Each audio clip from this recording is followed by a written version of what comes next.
요한복음 14장 6절 우리 같이 한 목소리로 합독하겠습니다. 시작.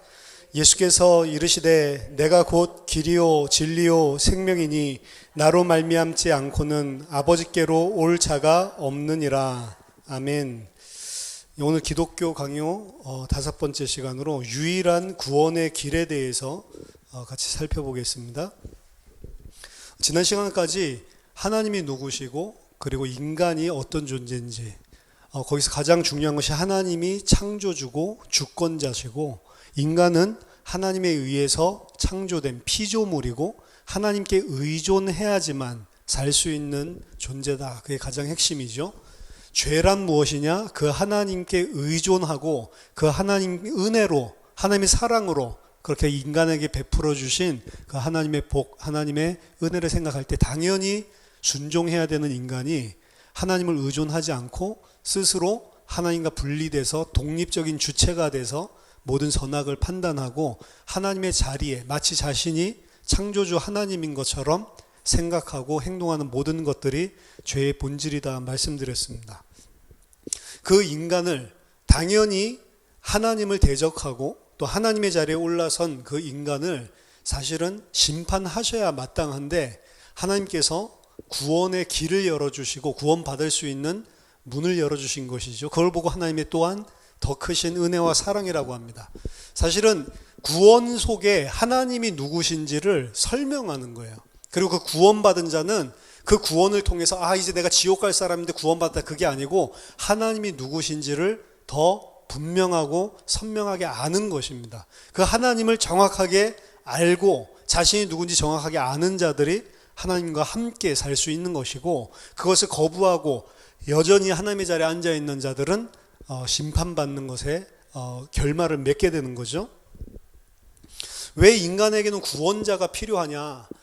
성경에서 이야기하는 가장 핵심은 너희 스스로 구원받을 수 없다, 구원자가 필요하다라고 하는 것이거든요.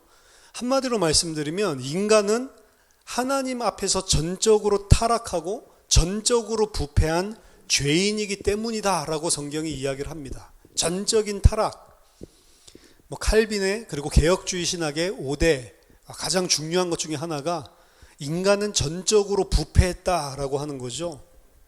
인간이 전부 죄인이라는 것입니다. 아담으로부터 유전적으로 물려받아서 죄가 됐다 이런 식으로 많이 이야기를 하지만 아담 이야기 할 필요 없이 그냥 내 자신만 보고 주변에 있는 모든 사람들만 봐도 인간은 다 죄인으로 태어나는구나 라는 것을 알 수 있습니다. 성경에서 이야기하고 있는 죄는 하나님을 전적으로 신뢰하거나 믿지 않는 것에부터 시작되는 거예요.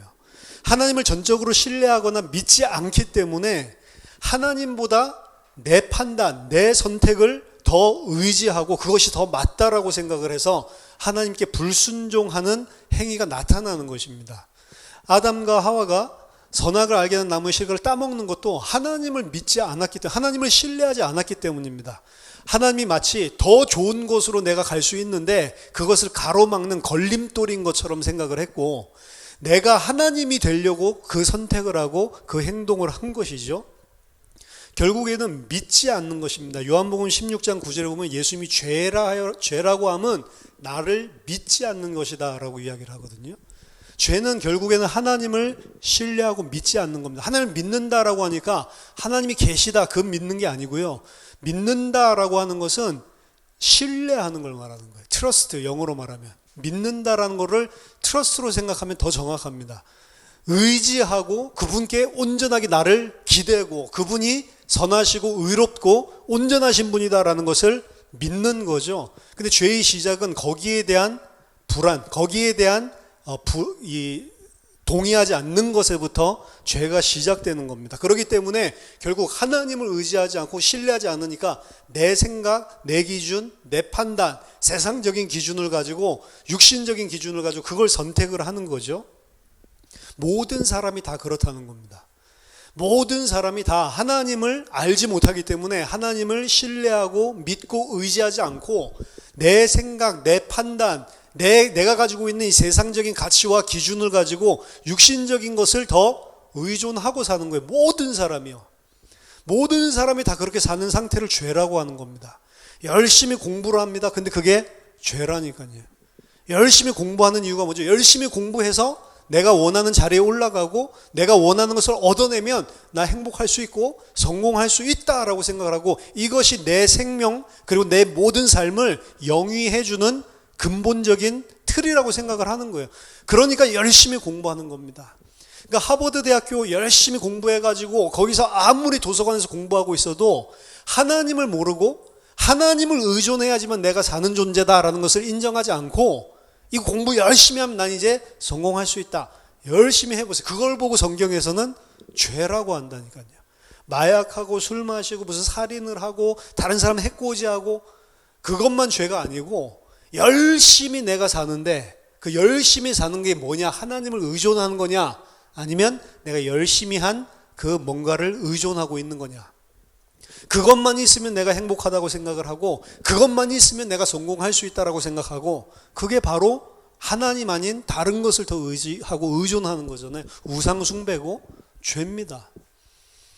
그래서 하버드 대학교에는 우상 숭배를 많이 한 사람들이 모이는 거예요. 막말로 하면 좀 우상 숭배 좀 덜 한, 공부로 성공하지 않고 내가 열심히 해도 내가 뭐가 하지 않고 그거 가지고 내 삶을 전적으로 의탁해서 이렇게 하면 나 성공할 수 있어, 그 강한 의지를 가진 사람들이 모이는 곳이라니까요. 더 많은 죄가 있다고 봐야 돼요.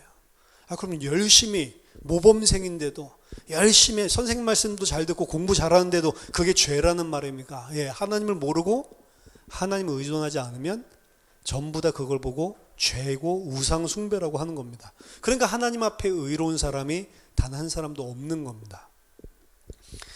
중요한 것은 의인이 단 한 사람, 그 기준이 뭐냐? 하나님 앞에 의인이 한 사람도 없다는 거예요. 로마서 3장 10절 의인은 없나니 하나도 없다라고 성경은 이야기하죠.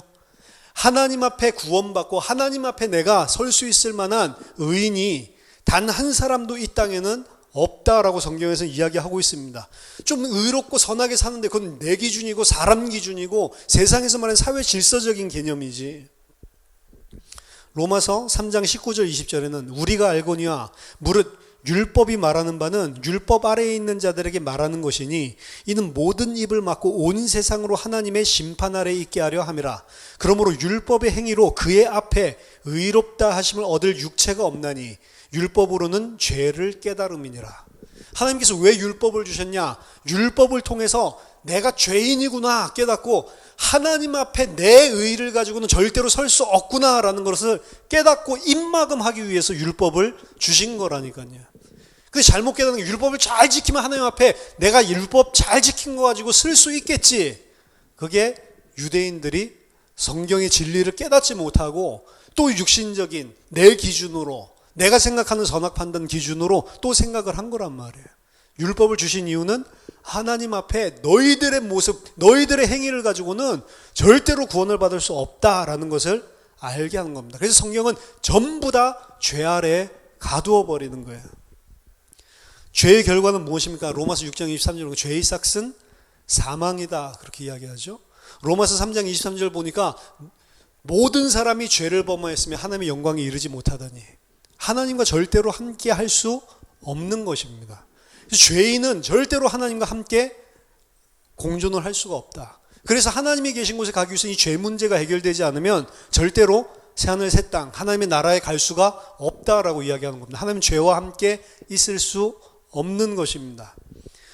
문제는 이사야서 59장 2절 보니까 사람의 마음이 만물 모든 것들보다도 더 부패하고 더 더럽다라고 이야기를 해요. 우리 마음속에, 우리들이 가지고 있는 생각들 속에 계속해서 죄가 가득하다는 거예요. 그 죄는 내가 하나님 되고 하나님 아닌 다른 것 붙잡고 살고, 다른 거 있으면 내가 행복할 줄 알고, 다른 거 있으면 내가 성공하고 내가 살 수 있을 것처럼. 아니라니까요. 아무리 그거 가져보세요. 생사화복은 하나님께 있는 겁니다. 하나님이 오늘 생명 데려가시면 내가 생각했던 그 나의 생명을, 나의 삶을 보호해 준다고 생각해도 그거 아무 소용이 없는 거라니까요. 하나님이 모든 것 주관하신 건데 어리석게도 계속 다른 것들이 내 생명을 주관한다라고 생각을 하거든요. 창세기 3장 16절 24절 보니까 죄를 짓고 행복하면 괜찮은데 죄를 짓고 나서 하나님과 단절되고 나서 그 하나님의 은혜에서 떨어져 나간 만큼 고통스럽다니까요.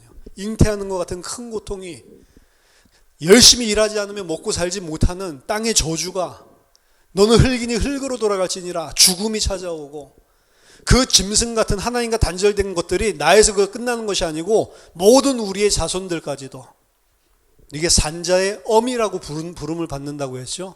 그 상태가, 하와의 남편에게 이름 지음을 받고 동물 취급당하는 그 상태가 모든 후손들에게까지도, 전 인류에게까지 모든 자들이 다 죄와 저주 가운데 갇혀버린 것입니다. 이 땅에서 그렇게 고생하다가 죽어서 좋은 데 가면 좋겠지. 아니요, 죽어서도 영원한 영생의 문제가, 내세의 문제까지도 생겨버렸다니까. 그래서 생명나무를 먹을 수 있는 통로가 다 차단돼 버린 겁니다. 전적으로 인간이 타락했다, 부패했다라고 하는 의미는 잘못 깨달으면 인간은 너무 다 악해 뭐 이렇게 생각할 수 있는데, 그게 아니고 전적인 타락, 전적인 부패는 깊이보다는 그 범위를 말하는 겁니다. 범위. 사람들 보면 죄질이 더 악한 사람이 있어요. 일반적으로 생각할 때도 하나님 모르는 사람들도 저 사람 진짜 악하다, 진짜 저 사람 죄 많이 지고 범죄자고 이렇게 생각할 수 있는 흉악한 일을 할 수 있는 사람이 있습니다. 근데 성경에서 말하는 것은 그 깊이를 말하는 게 아니고, 전적인 부패라는 것은 그렇게 흉악한 사람이나 아니면 성인 군자같이 살고 있는 사람이나 범위에 있어서 전적으로 다 부패했다는 거예요. 하나님 봤을 때, 인간 기준이 아니고 하나님이 볼 때는 도찐 개찐이라는 겁니다. 하나님 봤을 때는 우리가 똥통 속에 있는 구더기가 더럽다고 생각하고 똥통 밖에 있는 구더기도 더럽다라고 생각하듯이, 아무리 깨끗하게 씻어도 구더기는 더럽고 징그럽고 흉물스러운 걸로 생각하듯이, 모든 사람이 아무리 뛰어난 사람이라도, 아무리 훌륭한 도덕적인 사람이라도 하나님 봤을 때는 더러운 죄인이다라는 게 전적 부패의 이야기입니다. 예레미야 17장 9절에 사람의 마음이 만물보다 더 더럽다라고 이야기를 했고, 창세기 6장 5절에도 보니까 인간이 죄악이 온 세상에 가득 찼는데 생각하고 계획하는 모든 것이 다 악하다라고 규정을 했습니다. 생각하고 계획하는 것, 모든 것들이 항상 하나님 앞에 악하다. 이게 노아 홍수 심판의 배경이었거든요. 도대체 노아 시대 때는 얼마나 사람들이 흉측하고 얼마나 죄스럽길래 생각하는 모든 것들, 계획하는 모든 것들이 다 그때는 진짜 사람들이 엄청 죄악으로 가득 찼나 보다 이렇게 생각하거든요. 아니요. 예수님 말씀 보니까 노아 때의 사람들은 시집가고 장가가고 그냥 비즈니스하고 그러고 살았다니까요. 그렇게 사는 사람들을 보고 모든 마음으로 생각으로 하는, 계획하는 모든 것들이 다 하나님 앞에 죄가 항상 가득하다라고 이야기를 하는 거예요. 왜 그러죠? 육신이 되어버렸다라고 이야기하거든요. 이 사람들 하나님을 몰라요. 그저 시집가고 장가가고 비즈니스하고 애 잘 낳고 열심히 살고 행복하게 살고 가족끼리 맛있는 거 먹고 좋은 거 보러 다니고, 그렇게 하면서 열심히 산 결과로 돈도 많이 벌고 성공하고 집도 좋은 거 사고 그렇게 살았다니까. 근데 그걸 보고 뭐라고 이야기하냐면 죄가 관영했다라고 하는 거예요. 그렇게 다 살잖아요. 왜? 그렇게 사는 게 행복인 줄 알고, 그렇게 사는 것이 인간 삶의 생명의 영위 방법인 줄 알고, 하나님 모르면서 그걸 육신이 됐다라고 이야기를 하는 겁니다. 그걸 보고 죄라고 이야기하는 거예요. 그러니까 하나님을 모르고 하나님을 의지하지 않고 모든 내가 주체적으로 행동하는 모든 것들이 다 죄니까, 이거는 하루 종일 기독교인이 구원 받았다 치더라도 하루 종일 죄만 짓고 사는 거예요, 사실은. 우리가 예배 드릴 때는 잠깐 하나님 생각하고 잠깐 우리가 제정신으로 돌아오지, 금방 우리는 삶들 속에서 계속 내가 또 하나님이 돼서 내가 또 판단하고, 내가 생각하는 것 때문에 염려 근심하고, 내가 생각하는 것 때문에 막 심나고 그러고 살고 있잖아요. 그렇죠? 전혀 하나님이랑 상관이 없죠. 그걸 보고 죄가 관영하고 늘 생각하고 계획하는 게 악하다라고 이야기를 하는 겁니다. 창세기 8장 21절에 이건 얼마나 큰 문제냐, 전부 다 세상 사람들 8명 빼놓고 다 죽여도 해결이 안 되는 문제예요. 하나님이 심판으로, 물심판으로 전부 다 죽여도 인간 마음의 문제는 해결이 안 되는 겁니다. 그래서 하나님이 어려서부터 항상 악하다라는 것을 알기 때문에 다시는 그 사람들 때문에 물로 심판하지 않겠다라고 마음속으로 작정하시는 장면이 등장을 하죠. 로마서 5장 10절에 보니까 곧 우리가 원수 되었을 때라고 이야기합니다. 그 상태로 살아가는 걸 보고 하나님의 원수라고 이야기하는 거예요. 내가 육신이 되어서 이 세상의 것을 의존하고 하나님과 상관없이 내가 주체자가 돼서 살아가고 있는 그 삶을 보고 원수됐다라고 이야기를 합니다. 빌립보 교인들에게 바울이 눈물을 흘리면서 말하죠. 아직도 십자가의 원수로 살고 있는 사람들이 있다. 그건 빌립보 교인들에게 이야기한 거예요. 너희들 구원받았다고 하고 그리스도의 교회라고 이야기하는데 아직도 많은 사람들이 너희 가운데 그리스도의 원수로 살아가고 있구나. 내가 눈물을 흘리면서 말한다. 그러면서 뭐라고 하죠? 그들은 땅의 것을 생각하는 자다. 그들의 신은 배다라고 이야기하는 거예요. 육신적인 것 채우면서 살고 육신적인 것들을 얻으면 행복할 줄 알고 사는 그 사람들을 보고 바울도 십자가의 원수다라고 이야기를 합니다. 그 육신, 그 세상으로 살아가는 삶의 상태는 단순한 상태가 아니라 하나님과 원수된 상태. 그러니까 당연히 심판이 따라오게 되는 거죠. 따라서 이 상태에 모든 인간들이 다 빠져 있어요. 어린 아이, 태어난 갓난아이 마찬가지입니다. 전부 육신적인 본능에 의해서 육신적인 걸 취하기 위해서 살아가고 태어나자마자 하나님 의지하고 나는 피조물입니다. 나를 이 땅에 태어나게 해주셔서 감사. 그런 아이 한 명도 없어요. 전부 다 자기 중심이라니까요. 이 아이는 죽으면 어떻게 되죠? 이 아이는 죽으면 천국 가나요? 지옥 가나요? 그런 바보 같은 질문을 해요. 모르죠. 우리가 어떻게 알아? 분명한 거는 하나님이 작정하셔서 예수 그리스도의 은혜로 구원 주기로 작정한 아기가 아니라면 전부 죄인이기 때문에 죄의 결과로 심판받는 것입니다. 그렇죠? 인간 스스로의 힘으로 자력으로는 구원을 얻을 수 없다라는 거예요. 인간 스스로에 내가 잘해가지고 구원받을 수 있다라고 생각하는 그것이 바로 성경에서 말하는 죄라니까요. 그러니까 본질적인 문제를 가지고 내가 이 정도 하면 당연히 하나님도 인정해 줘야지 그걸 보고 죄라고 한다니까. 내가 하나님께 의존하지 않고 내 스스로 뭔가를 한 걸 가지고 거기에 대한 보답으로 구원을 받는다? 그게 가장 극악한 죄라니까요. 그러니까 자력구원, 타력구원 이게 기독교와 그리고 거짓 종교를 나누는 가장 첨예한 모든 종교는 전부 다 내가 열심히 뭐를 해야 되는 거예요. 기독교만 예수 믿음으로 하나님의 은혜로 사는 거지 네가 뭐 하는 거 아니다라고 이야기하는 건 기독교밖에 없어요. 전부 다 뭐 내가 공을 쌓아야 된다니까. 그러니까 천주교에서 이야기하는 식의 이 거짓 성경 진리는 잘못된 것입니다. 우리가 끝까지 내가 잘 살아보고 거기서 말하는 칠성례도 다 치르고 내가 하나님 앞에 뭔가 의로운 일을 다 해야지 내가 구원받을 수 있다. 그래서 구원을 모른다. 이렇게 이야기하는 것은 자기의 행위를 근거로 한 거란 말이에요. 사실은 천주교가 이단 중에 이단인데 왜 그걸 이단이라고 일반 건전한 교단들에서 못하는지 몰라요. 왜? 힘이 세니까, 돈 많으니까. 이번에 우리 그 한국에 있는 교단 중에 무슨 교단인지 말씀 안 드리겠지만 굉장히 건전한 교단에서 그 부분이 총회 상정 올라왔죠. 천주교가 완전 이단이다. 이단이라고 왜 안 하냐 하자라고 올라왔죠. 결론이 어떻게 났냐? 너무나 민감한 사안이기 때문에 좀 더 연구를 해보자. 좀 더 연구할 필요 있습니까? 조금만 보더라도 성경에서 말하는 진리가 아닌데 천주교 이단입니다. 그럼 천주교 사람들 다 구원 못 받습니까? 모르죠. 거기도 성경이 있으니까 성경 보고 성경대로 믿는 사람, 하나님 은혜 주는 사람에서 구원 받겠지. 근데 천주교의 교리대로 믿으면 구원 없습니다. 그렇죠? 성경에서 말하는 거랑 다른 교리 진리를 가르치고 있단 말이에요. 성경은 말합니다. 구원은 하나님의 은혜로만 가능한 거다. 너희들이 뭘 열심히 해서 얻어내는 게 아니고 하나님의 은혜로만 받을 수 있는 거다. 왜? 인간은 스스로 하나님 앞에 구원 얻을 만한, 구원 받을 만큼 어떤 가치 있는 일을 할 수 있는 능력이 전혀 없기 때문에. 전혀 없는데 그걸 있다라고 이야기하는 게 죄 중에 악질 죄라니까요. 스스로 구원 받을 능력이 없는데 만약 우리가 구원을 받았다. 그렇다면 그것은 하나님의 은혜로 된 것이지 내가 한 게 아니겠죠. 왜? 내가 한 게 아니니까. 에베소서 2장 8절 9절에 바울이 이 구원에 대해서 정확하게 설명을 했죠. 너희는 그 은혜에 의하여 믿음으로 말미암아 구원을 받았으니 이것은 너희에게서 난 것이 아니요 하나님의 선물이라.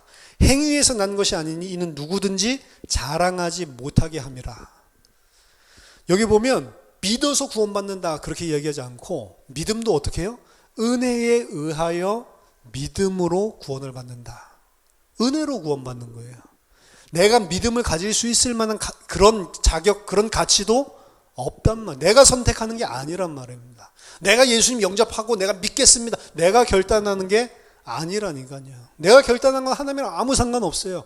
하나님의 은혜로 성령께서 믿음을 주셔서 내가 그 앞에 무릎 꿇는 것이지, 내가 결단했다 그건 언젠가는 무너질 것입니다. 내 신념이지 내가 하는 게 아니라니까요. 구원은 내가 영접하니까 내가 믿으니까 아니요. 진짜로 그 사람이 구원받은 사람이라면, 진짜로 믿은 사람이라면 계속 말씀 듣는 가운데 그게 내가 믿은 게 아니었구나, 내가 무릎 꿇은 게 아니었구나, 그게 다 하나님이 완벽한 시나리오로 내 인생을 그 자리까지 인도해 주셔서 은혜로 내가 하나님 앞에 믿게 된 거구나. 사실 그 고백이 나올 수밖에 없는 거죠. 디도스 3장 5절에도 우리를 구원하시되 우리가 행한 바 의로운 행위로 말미암지 않고 오직 그의 긍휼하심을 따라 중생의 씻음과 성령의 새롭게 하심으로 우리를 구원하셨다. 그의 긍휼하심으로 성령께서 우리를 새롭게 하시고 중생 거듭나게 하심으로 우리를 의롭게 하셨느니라. 너희 행위로 한 게 아니다. 사도행전 15장 11절에 율법을 지켜야 되느냐 안 지켜야 되느냐, 할례를 해야 되냐 안 해야 되냐 싸우고 있을 때 베드로가 그러나 우리는 그들이 우리와 동일하게 주 예수의 은혜로 구원받는 줄을 아노라. 주 예수의 은혜로 구원받는 거지 율법을 행하고 안 행하는 거로 구원받는 게 아니다라는 거죠. 구원은 전적으로 하나님의 은혜로만 가능한 겁니다. 그러니까 인간의 전적인 타락이 이해되고 죄가 뭔지 이해돼야 하나님이 은혜 주셔야만 구원받을 수 있구나, 이게 이해되는 거죠. 그럼 어떻게 해야 구원받을 수 있습니까? 하나님께서 은혜로 주신 유일한 구원의 길이 주 예수 그리스도입니다. 오늘 우리 본문에서 예수님 말씀하시죠. 내가 곧 길이요 진리요 생명이니 나로 말미암지 않고는 아버지께로 올 자가 없느니라. 나로 말미암, 나 외에는 다른 길이 없다. 아버지께 올 수 있는 길은 나밖에 없다. 유일성을 이야기하고 있죠.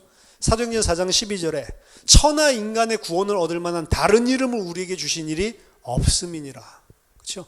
유일한 길로 하나님의 은혜로 우리가 하나님 앞에 나올 수 있는 구원의 길을 열어주셨는데, 내가 연 게 아니고 하나님이 열어줬기 때문에 은혜로 열어주셨는데 그 길이 주 예수 그리스도입니다. 그냥 그리스도 이렇게 이야기할 수도 있지만 나중에 다른 과목에서 계속 설명하겠습니다. 주 예수 그리스도라고요. 반드시 주가 빠지면 안 됩니다. 그리스도, 구원자라는 의미로 손쉽게 생각하면 되는데, 구원한다 거기에 포커스가 있는 게 아니고 반드시 주가 들어가요.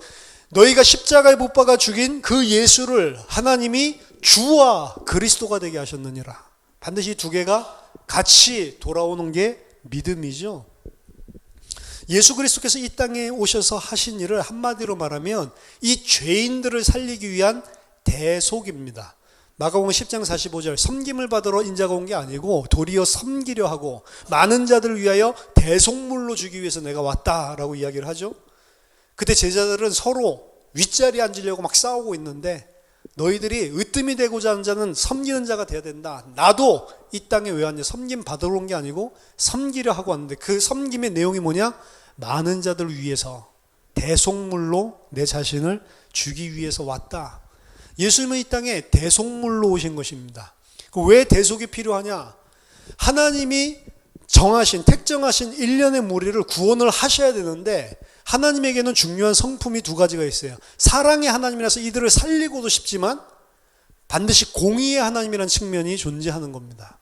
오늘날 많은 교회가 사랑의 하나님 강조하면서 공의의 하나님을 빼먹어 버린다고. 그러니까 뭐 이슬람 사람들은 안 사랑하냐, 이슬람에는 또 다른 구원의 길을 주셨겠지, 이런 식으로 이야기를 하는 거예요. 그래서 이야기하죠. 빌리 그레함 목사도 이미 1960년대에 자기 자신의 신앙 고백서에 기록을 했습니다. 빌리 그레함이 나는 예수가 the only way, 유일한 길이기 때문에 믿는 게 아니다. the best way이기 때문에 믿는 거다. 구원은 이렇게도 저렇게도 많이 받을 수 있는데 그 중에 가장 좋은 길이 예수 믿어서 구원받는 길, 가장 합리적인 길, 가장 효율적인 길이기 때문에 내가 택한 거지. 그러니까 나중에 이야기한 게 아니고 이미 60년대부터 그렇게 믿었다니까요. 나중에 노망이 든 게 아니고. 그럼 모슬렘 안에도 그래서 구원이 있다라고 이야기하는 거예요. 뭐 불교 안에도, 그 안에도 다른 이름으로 나타났지만 예수를 하나님께서 계시하셔서 그 사람 나름대로. 근데 더 베스트 웨이는 예수 믿어. 불교 사람들은 그 사람들 이야기하는 대로 열심히 뭔가 공을 쌓고 열심히 묵상하고 명상하고 자기 자신을 닦고 자기 자신을 비우고 그렇게 구원받고, 그건 베스트 웨이는 아니고 그게 믿음이 아니라니까요. 성경에서 이야기하는 것과 전혀 다른 것이죠. 하나님은 사랑이시지만 사랑한다고 무작정 구원하시는 게 아니고 공의의 하나님이기 때문에 반드시 죄 문제를 해결해야 됩니다. 죄 있는 자를 죄 없다 하지 못하신다라고 했어요. 죄 있는 자를 죄 없다 하지 못한다. 이게 지금 구약 성경에서 이스라엘의 진 가운데 있는 하나님의 딜레마입니다. 하나님의 백성으로 삼으셔서 그들 가운데 거하시려는데 죄가 관영한 거예요. 그들에게도. 그러니까 그들이 죄가 관영하면 하나님이 돌진해서 죽일까? 이 부분이 이사야서랑 계속해서 등장하는 구약 성경의 최고의 딜레마입니다. 하나님은 사랑이시지만 그의 백성과 함께하고 싶지만 그 백성의 죄 문제 해결되기 전까지는 절대로 함께할 수 없다. 죄인이 구원 못 받는 게 아니고요. 죄 해결을 못 받아서 구원 못 받는 겁니다. 다 죄인이라니까. 죄 문제를 해결받아야 된다니까요. 그 하나님의 사랑과 공의를 만족시키고 구원할 수 있는 그 하나님의 지혜를 보고 예수 그리스도라고 하는 것입니다. 예수 그리스도는 누구십니까? 요한일서 5장 20절 보니까 예수 그리스도는 참 하나님입니다. 하나님이 아니라고 이야기하죠. 이단들에서. 뭐 여호와의 증에서도 그렇게 이야기를 하고, 예수님은 하나님 아니다. 그냥 하나님의 아들로 하나님이 성령 주셔서 인간인데 삼아 주신 거지. 가장 좋은 이 땅에 있는 인간들 중에 가장 하나님의 뜻대로 산 그런 사람, 그런 아주 좋은 사람이지 하나님은 아니다. 하나님의 아들로 하나님께서 성령 주셔서 삼아 주신 거다. 이렇게 이야기하죠. 아닙니다. 성경에서는 예수가 하나님이다라는 말 외에 예수가 참 하나님이다라고 이야기를 한다니까요. 그게 요한일서 5장 20절입니다. 한번 읽어볼까요?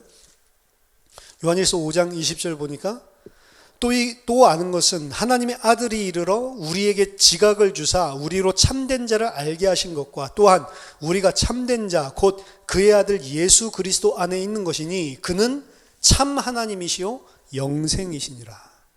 그렇죠? 그는 참 하나님이시요 영생이시다.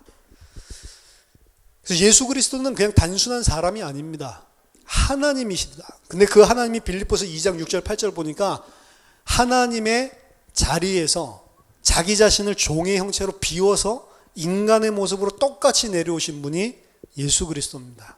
그래서 참 100% 하나님이면서 100% 인간. 나중에 삼위일체 설명할 때 설명해야 되겠지만 참 하나님이시면서 참 인간. 100% 인간이면서 100% 하나님. 그게 어떻게 가능하냐? 그거 우리는 몰라요. 그걸 신비라고 이야기를 하는데 성경에서 분명히 이야기합니다. 참 하나님이신데 우리와 똑같은 100% 인간으로 오셨다. 왜 그렇게 오셔야만 되냐? 죄를 대속하기 위해서. 히브리서 4장 15절 보니까 모든 일에 우리와 똑같이 시험을 받으신 이로되 죄는 없다라고 이야기를 합니다. 베드로전서 2장 22절에도 그는 죄를 범하지 아니하시고 그 입에 거짓이 없다. 요한일서 3장 5절에도 그가 우리 죄를 없애려고 나타나신 것을 너희가 아나니 그에게는 죄가 없느니라. 죄가 없다라는 말은 뭘까요? 그러면 예수님은 이 땅에 오셔서 하나부터 열까지 다 하나님의 뜻대로 순종하고 살았다는 거예요. 공생애에 대한 기록이 사복음서인데 사복음서를 기울고 보면 예수님이 자기 자신의 뜻대로 행한 것이 하나도 없다라는 흔적들이 계속 드러난다고요. 내가 말하는 것도 내가 말하는 것이 아니요 아버지께 들은 것을 너희에게 말하는 것이다. 내가 행하는 것이 아니요 내 안에 아버지께서 행하시니까 나도 행하는 거다. 계속 그 이야기를 하죠. 아들은 아버지의 뜻을 이루기 위해서 이 땅에 왔다. 계속 이야기를 합니다. 그러니까 하나님의 뜻대로 자기가 자기 자신이 하나님이 자기 자신도 성자 하나님이신데 싫다 해도 그만일 것을 100% 인간으로 순종하시면서 죄가 없이 이 땅에서 살으셨다니까요. 죽기까지 자기 자신을 순종했다라고 빌립보서 2장에서 이야기하는 겁니다. 그 죄가 없으신 예수 그리스도가 십자가에서 저주를 받고, 율법에 의하면 저주를 받는 거죠. 십자가에 나무에 달려서 죽으신 것, 그것은 자기 자신의 죄 때문에 죽은 것이 아니라 다른 사람들, 많은 하나님이 택한 자들의 죄를 대속하기 위한 죽음이었습니다. 그 예수 그리스도의 대속, 십자가의 대속, 의인이 죄인을 대신해서 죽어야만 되는 그 필요성을 보여준 게 구약의 희생제물, 속죄제, 대속물 이런 거거든요. 히브리서 9장 22절에 보니까 율법에서 이야기한 거죠. 구약에서 피 흘림이 없은즉 죄 사함이 없느니라. 내가 죄를 지었으면 아무 죄 없는 양이 혹은 염소가 혹은 소가 대신해서 나 대신 죽어야만, 피를 흘려야만 구약에서 죄가 용서된다라고 하는 율법을 그림자로 보여주셨다는 거예요. 히브리서 9장에 보니까 그거는 양과 염소의 피로 한 게 아니라고 이야기하죠. 양과 염소 피 뿌린다고 죄가 없어지는 게 아니라는 거죠. 하나님의 아들의 피로, 그렇죠? 보배롭고 의로우신 그 피로 우리의 죄를 속하는 것들을 보여주기 위한 그림자로 보여주신 거죠. 피 흘림이 없은즉, 예수 그리스도의 의인의 대속하는 피 흘림이 없으면 죄사함이 없다라는 것을 구약에서부터 계속 보여주신 거죠. 요한복음 1장 29절에 예수님을 바라보고 세례 요한이 선포하죠. 보라, 세상 죄를 지고 가는 하나님의 어린 양이로다. 자기 죄 때문에 죽은 게 아니고 죄가 없으신 분이다 라고 이야기했습니다. 참 하나님이며 참 인간이라고 위해서 이야기했습니다. 근데 죄를 대속하기 위해서 의인이 대신해서 죄를 지셨다. 고린도서 5장 21절에는 그것보다 더 심하게 이야기를 하죠. 바울이 우리를 대신해서 죄를 지시고 죄를 대속하기 위해서 우리 대신 죄짐을 지시고 죽었다. 이 정도가 아니고 우리 대신 죄가 되셨다라고 이야기를 합니다. 그 십자가에서 달려 죽은 그 예수는 하나님의 심판을 그 십자가에서 받을 때, 그 진노를 받을 때 그 예수는 죄가 되셨다라고 이야기를 하는 거예요. 우리를 대신해서 본인이 우리의 죄가 되셔서 우리가 당연히 그 죄의 대가로 받아야 될 모든 하나님의 진노를 받아낸 게 십자가의 대속입니다. 그래서 예수님이 저 나무에 형벌을 받고 못에 찔려가지고 숨도 쉬지 못하고 계속 그렇게 죽으면 얼마나 두려울까. 그 십자가 형벌이 두려워서 그렇게 겟세마네 동산에서 땀방울이 핏방울처럼 되도록 기도한 게 아니란 말이에요. 예수님은 참 하나님이고 하나님이 누군지를 아는 참 인간입니다. 하나님과 단절되고 하나님의 진노를 받는다, 하나님께 버림을 받는다라고 하는 게 뭔지를 아는 분이에요. 우린 그걸 모르죠. 하나님 뭐 있으나 마나 뭐 별 도움도 안 돼. 하나님 있는 것보다 만약에 내 주머니에 한 100억 정도 있으면 그게 훨씬 더 나에게 힘이 되지. 그렇죠? 무슨 하나님은 하나님이에요. 하나님보다 다른 게 더 힘이 되고 다른 게 더 든든하고, 그렇죠? 그게 인간이야. 모르니까. 근데 예수님은 안단 말이에요. 인간 100% 인간으로서 하나님과 단절되고 하나님과 분리되는 게 무엇인지를 아는, 그 두려운 거예요. 그 하나님의 모든 진노를 쏟아놓는 죄가 된다는 게 뭔지를 아시는 분이라고요. 십자가에 달려 얼마나 아팠을까? 그거 아픈 게 아니라니까. 우리가 아무 생각도 없이, 아무런 우리는 느낌 없이 하나님이 있든 말든 내 삶에서 그 살고 있는 그 상태가 얼마나 두려운지를 아시는 분이 예수님입니다. 우리 아직까지 그걸 모르죠. 모르니까 우리 마음대로 살잖아요. 로마서 5장 6절에 우리가 연약할 때의 기약대로 그리스도께서 경건하지 않은 자를 위하여 죽으셨도다. 예수님의 십자가는 하나님의 공의를 만족시키기 위한 하나님의 지혜였습니다. 죄를 대속하기 위해서 죽으셨고, 이제 누구든지 내 행위로가 아니죠. 그 예수 그리스도의 안에서 예수 그리스도의 피로 말미암아 내 죄가 대속된 자들, 그 자들만 하나님 앞에 설 수 있는 겁니다. 그 자들을 하나님께서 영세전에 사실은 택해 놓으셨고 그 자들의 죄를 대속하신 게 예수라. 모든 인류의 죄 아닙니다. 하나님께서 창세전에 택하신 자들의 죄를 대속하신 거예요. 이미 그건 구분되어 있는 것입니다. 그것도 나중에 더 설명이 들어가겠지만 창세전에 그리스도 안에서 우리를 이미 예정을 하셨다고요. 구원을 받는다는 것은 어쩌다가 우연이 되고 내가 잘 믿고 그게 아니고 이미 예정하신 자들을 위해서만 세상 죄를 지고 간다라고 한 것도 온 세상의 죄 아닙니다. 하나님이 택하신 세상. 두 가지가 있어요. 세상에는 하나님이 택하신 세상이 있고 요한복음에서 하나님이 택하지 않은 모든 인류를 가리키는 세상이라는 의미도 있고 두 개를 구분해서 봐야 됩니다. 안 그러면 성경이 헷갈려요. 이 말이랑 저 말이랑 왜 서로 대치되는 말을 써놨지? 아니 같은 단어를 다른 신학적인 의미로 사용을 하고 있다니까요. 예수 그리스도의 십자가의 죽음을 통해서 대속이 완성됐다는 증거가 바로 부활입니다. 부활은 예수 그리스도에게 내리는 하나님의 상급이에요.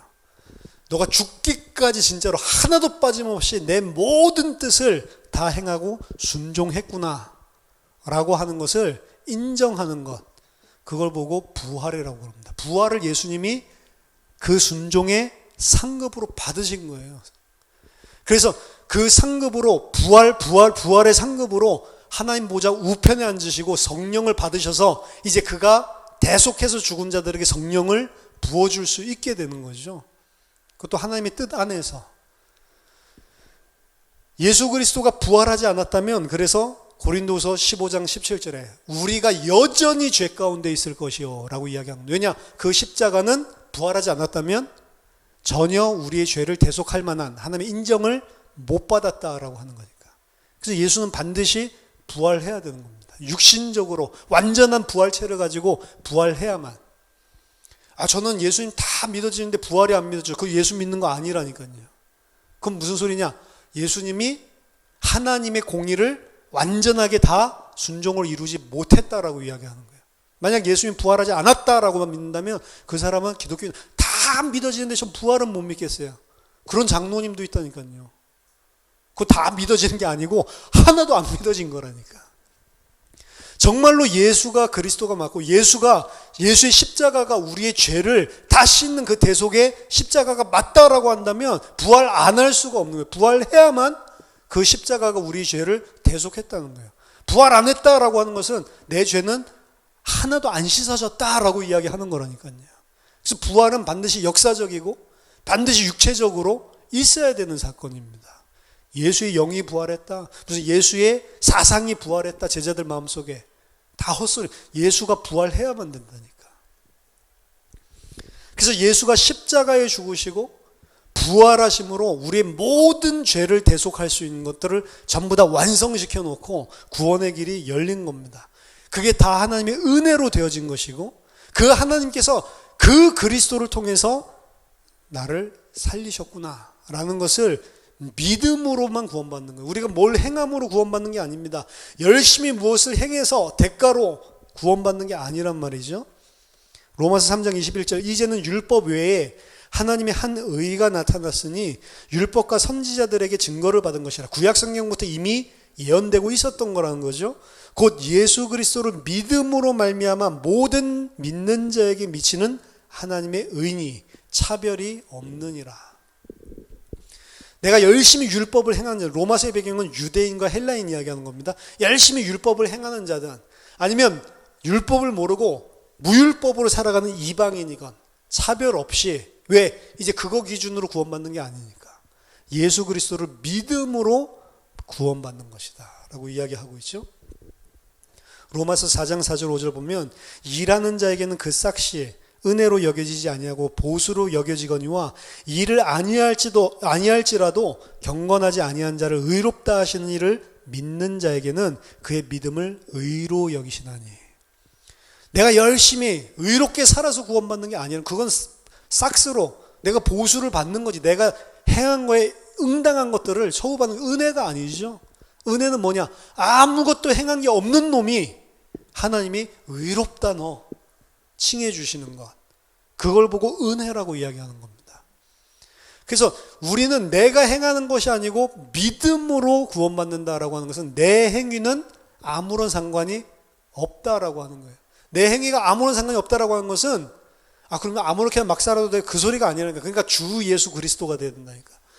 아무렇게나 막 살아, 그 개념이 아니고 내 행위로 할 수 없는 것을 하나님이 해놓으신 것을 인정하고 받아들이는 믿음으로 구원받는다라는 의미입니다. 요한복음 1장 12절에 그 믿음은 어떻게 생기죠? 영접하는 자 곧 그 이름을 믿는 자에게는 하나님의 자녀가 되는 권세를 주셨는데 13절이 중요합니다. 이는 혈육으로나 육정으로나 사람의 뜻으로 된 것이 아니고 하나님으로부터 난 자들이죠. 사람으로 난 것이 아니고 하나님으로부터 난 자들. 사람이 혈육으로, 육정으로, 육신적으로 그렇게 해가지고 의논하고 계획하고 결심해서 되는 게 아니고 하나님으로부터 난 자들. 그래서 100% 은혜라는 겁니다. 오직 믿음으로 구원받지만 사실은 오직 믿음 전에 하나님의 은혜가 더 중요한 거예요. 하나님의 은혜로, 하나님의 뜻으로 선택받아서 하나님의 은혜 주셔서 믿음으로 말미암아 믿어서 구원하게끔 다 이끌어 주시는 겁니다. 결국에 우리가 신앙생활을 하다 보면 내가 하나님 앞에 결단한 것 같이 보이는 것도 있고 내가 하나님 앞에 몸부림치면서 하나님 뜻에 순종하려고 살았던 모습들도 있지만 그런 마음조차도 사실은 다 하나님이 허락하신 거구나. 그걸 인정하게 되는 겁니다. 그래서 진짜 우리가 하나님 앞에 가게 될 때는 내가 행한 게 아무것도 없는데 진짜로 내가 한 게 아무것도 없는데 어떻게 해서 하나님께서 나에게 이런 은혜를 베푸셨냐. 거기에 감동하면서 감격하면서 가는 거예요. 근데 그거를 알아주는 것, 그 하나님의 은혜가 얼마나 큰지를 감사하고 감격하고 감동하고 알아먹는 것, 그게 바로 하나님께 영광 돌리는 거라니까요. 내가 열심히 뭘 해서 영광 돌리는 게 아니고 하나님이 이런 분이셨구나. 어떻게 나에게 이런 것을. 그 상태가 바로 하나님의 영광을 돌리는 것이고 하나님의 영광이 드러나는 것입니다. 유일한 구원의 길, 오직 주 예수 그리스도로 우리에게 구원의 길을 열어주셨고 그 주 예수 그리스도가 아니면 절대로 자기 의로 구원받을 수 있는 자가 없다라고 하는 게 성경의 가장 핵심적인 구원론입니다. 예수 그리스도를 믿음으로. 여러분들이 혹시 믿고 있습니까? 정말로 예수 그리스도가 십자가에서 그 하나님의 은혜와 사랑으로 나를 계속해서 죽으시고 부활하시고 나를 살리셨구나. 나를 살렸구나. 이게 믿어지십니까? 그 믿음은 하나님의 은혜로, 여러분들이 하나님이 은혜로 부어주셔서 깨닫게 하시고 믿게 하시고 인도하신 것입니다. 그래서 우리가 구원받았다고 하는 것은 하나님의 은혜, 하나님의 사랑, 그 외에 우리 거 내세울 게 아무것도 없는 것이죠. 그래서 우리가 부끄러운 구원을 다 받는다라고 하는 거예요. 떳떳한 구원을 받을 사람, 그런 사람은 천국에 새하늘과 새 땅에 없습니다. 전부 다 송구스럽고 전부 다 죄송스럽고 어떻게 나 같은 것들을 이렇게 살렸을까라고 하는 사람들만 그 앞에 서게 되어 있어요. 왜? 그게 바로 내가 누군지 하나님의 은혜와 사랑이 무엇인지를 아는 사람들이거든요. 저와 여러분들이 성경에서 이야기하는 예수 그리스도, 주 예수 그리스도를 통해 주신 이 구원의 길, 은혜에 감사 감격하고 하나님의 영광 드러내는 그런 귀중한 성도 되기를 예수 이름으로 축원합니다. 기도하겠습니다. 하나님의 은혜를 감사드립니다. 저희에게 분명한 구원이 무엇인지 알게 하시고 저희들의 모습으로 단 1초도 하나님 앞에 설 수 없는 죄인임을 깨닫게 하시고 언제든지 그 그리스도 십자가 은혜 속에 숨는 하나님의 백성들로 우리들 인도해 주시옵소서. 아는 것이 아니라 정말로 이것이 내 안에 은혜로 믿음으로 감격으로 감사로 감동으로 하나님께 고백할 수밖에 없는 그런 귀중한 성도님들 다 될 수 있도록 매 순간마다 우리에게 은혜를 허락해 주시옵소서. 예수 그리스도 이름으로 기도하옵나이다. 아멘.